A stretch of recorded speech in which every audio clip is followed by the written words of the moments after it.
Yeah, I'm thinking of a patient in particular I had who came in really struggling with premenstrual dysphoric disorder, which is a disorder in which our hormones sort of go AWire in between our menstrual cycles. And it can be really debilitating and cause severe depression. And she was having a difficult time leaving the house. And she really was ready to do the work of, again, slowing down and sort of listening and figuring out what the right path forward is.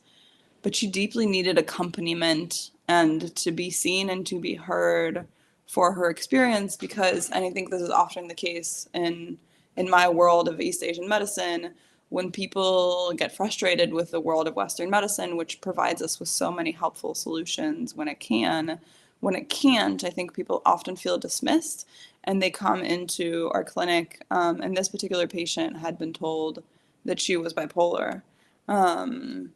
And had a sense that that really wasn't true. And I think this is sort of a common pattern, right? We're struggling with something, we might go and ask for help, and the system isn't really, we don't have a lot of foundations for being seen for our experience. There's a lot of sort of cookie cutter. You have to fit into one of these boxes in order to qualify for a very particular kind of help. And what she really needed was to sit with someone who would look at her symptoms and hear her narrative about her experience and say, and give some empathy, right? That makes sense. And I'm hearing you say XYZ, and I can see its impact on you, and I can see that it's a lot. And really being able to step with her into her experience allowed us to slowly parse the patterns that were happening for her in her health, and to make huge strides. And today she is finished her undergraduate degree and studying for the LSATs and planning on going to law school, and certainly leaving her house with plenty of confidence. And I think empathy is key. Empathy is key in that process. Empathy is key in any process. And I think one of the myths about empathy, or one of the things people shy away from, is like, some people are more empathetic, right? Sure, some people drop into it with more ease.